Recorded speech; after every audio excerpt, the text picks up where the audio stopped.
Saat ini yang kita selesaikan terlebih dahulu adalah non-ASN yang ada dalam database BKN per 31 Desember 2022. Di luar data itu nanti akan ada mekanisme yang lain, tidak saat ini.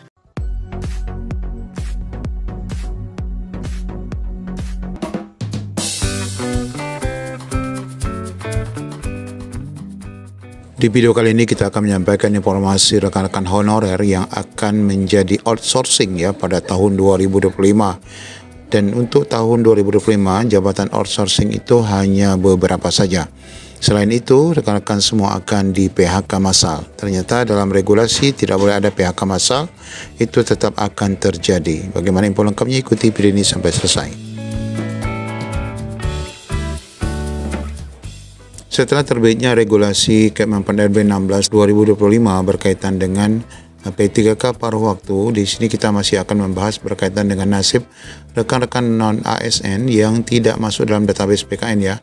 Masih ada jalan ya bagi rekan-rekan semua untuk diselamatkan menjadi outsourcing pada tahun 2025. Namun kita akan bahas siapa saja rekan-rekan yang nanti akan menjadi outsourcing dan bagaimana jabatan yang akan diberikan kepada rekan-rekan semua. Informasi kita kutip dari laman JPNN bahwa masih ada honorer non-database BKN yang selamat meskipun gagal pada P3K 2024. Para honorer non-ASN BKN yang sudah mengabdi minimal 2 tahun itu diberi kesempatan mendaftar seleksi P3K tahap 2. Yang Undang-Undang Nomor 20 Tahun 2023 tentang ASN hanya mengatur secara umum bahwa mulai 2025 hanya dikenal 2 jenis kepegawaian, yaitu ASN, P3K, dan PNS. Nah, untuk P3K ini kita ketahui akan ada 2, yaitu P3K dan P3K paruh waktu. Para honorer non-database PKN juga tidak punya peluang diangkat menjadi P3K paruh waktu. Khusus ini Bapak Ibu, non-ASN yang dimaksud adalah non-ASN yang kurang dari 2 tahun yang tidak bisa mengikuti seleksi. Sedangkan bagi rekan-rekan yang mengikuti seleksi tahap 2, meskipun tidak lulus, itu tetap akan dijadikan paruh waktu. Kemenpan RB nomor 16 tahun 2025 telah mengatur secara gamblang mengenai kriteria honorer yang akan diangkat menjadi P3K paruh waktu. Pada diktum kelima Kemenpan RB 16 dinyatakan bahwa pengadaan P3K paruh waktu dilaksanakan bagi honorer database BKN, dan juga Bapak Ibu di ayat yang lain disebutkan bahwa non-ASN database BKN yang mengikuti CPNS namun dinyatakan gagal, serta rekan-rekan honorer 2 tahun yang mengikuti seleksi tahap 2. Nah, untuk rekan-rekan yang saat ini honor mungkin kurang dari 2 tahun, belum ada ya regulasi yang menjadikan rujukan Pemda untuk dijadikan pedoman apa yang harus dilakukan. Misalnya Kepala BKPSDM Kabupaten Natuna, Muhammad Alim Sanjaya menerangkan bahwa mengaku belum tahu apa yang akan diberlakukan kepada mereka. Yang dia tahu hanya honorer database yang akan diangkat jadi P3K paruh waktu jika tidak lulus seleksi, dan juga rekan-rekan tahap 2. Nah, untuk kebijakan rekan-rekan non-database yang kurang dari 2 tahun itu kemungkinan akan diarahkan kepada outsourcing. Berbeda dengan di Kabupaten Moko-Moko, pemerintah Provinsi Bengkulu yang sudah ada kepastian bahwa honorer non-database akan dirumahkan. Sekretaris Daerah Kabupaten Moko-Moko, Abdianto, mengatakan akan merumahkan tenaga honorer yang tidak masuk database BKN yang kurang dari 2 tahun yang tidak ikut seleksi. Ya, selain di Kabupaten Natuna serta di Kabupaten Moko-Moko, di Provinsi Kepulauan Riau juga telah menerbitkan ya penataan pegawai non-ASN di lingkungan pemerintah Provinsi Kepulauan Riau. Di dalam diktum yang dijelaskan di sini, ya pada poin keempat ini dijelaskan adapun pegawai non-ASN yang tidak dapat diperpanjang masa kerjanya adalah pegawai non-ASN tenaga teknis administrasi dengan kriteria sebagai berikut, yaitu pegawai non-ASN tenaga teknis administrasi dengan masa kerja kurang dari 2 tahun, kemudian pegawai non-ASN tenaga teknis administrasi masa kerja lebih dari 2 tahun yang tidak terdata di pangkalan database PKN telah mengikuti seleksi CPNS namun dinyatakan gagal. Sedangkan bagi rekan-rekan yang lebih dari 2 tahun yang mengikuti P3K namun dinyatakan gagal, itu tetap menjadi P3K paruh waktu.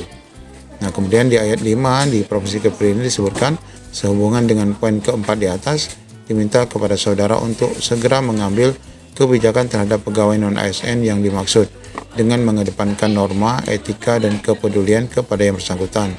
Dalam hal perangkat daerah membutuhkan tenaga lain seperti pengemudi, tenaga kebersihan, dan tenaga satuan pengamanan dapat dilakukan melalui tenaga alih daya atau outsourcing. Jadi Bapak Ibu, untuk tenaga outsourcing bagi rekan-rekan yang kurang dari 2 tahun itu hanya untuk 4 jabatan ini saja ya, atau 3 ya, pengemudi, tenaga kebersihan, dan tenaga kesatuan keamanan. Namun di sini ada catatan bahwa rekan-rekan non-ASN yang saat ini bekerja di pemerintah daerah yang kurang dari 2 tahun itu tidak boleh ya dijadikan sebagai tenaga outsourcing. Artinya tenaga outsourcing itu murni dipekerjakan dari pihak ketiga dan tidak mengambil dari tenaga honorer yang saat ini telah bekerja di instansi pemerintah. Ya, sama halnya yang di Moko-Moko bahwa rekan-rekan tadi akan dirumahkan. Kemudian pejabat BKPSD mengatakan jalan satu-satunya untuk tenaga honorer non-database BKN yaitu dipekerjakan sebagai outsourcing bagi tenaga yang dibutuhkan seperti supir, cleaning service, dan penjaga malam atau penjaga keamanan. Di mana pengangkatan tenaga outsourcing itu sesuai arahan BKN, yaitu sesuai dengan kebutuhan OPD. Nah, untuk di Moko-Moko ini masih ada kemungkinan ya, tenaga honorer yang selama ini mengabdi di pemerintahan itu dijadikan tenaga outsourcing.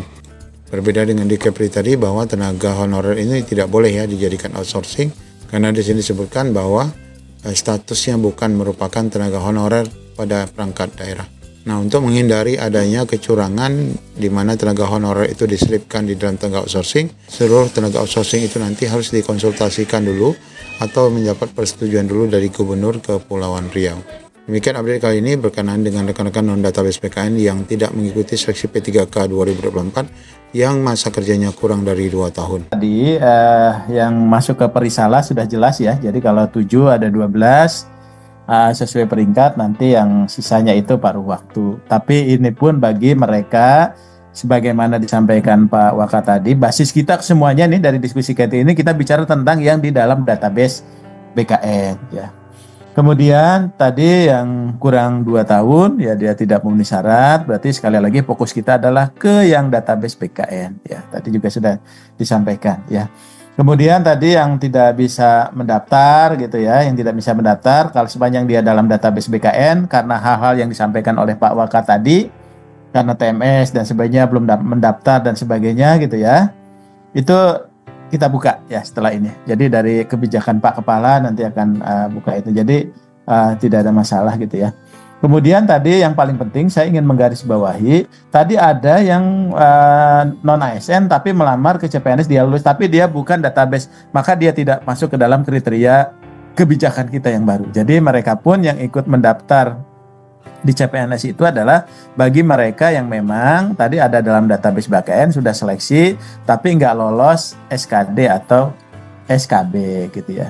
Termasuk kalau yang tidak hadir karena sakit dan sebagainya, itu pun orang yang ada dalam database itu sudah bisa ya. Jadi nggak ada masalah karena dia akan ikut ke tahap kedua.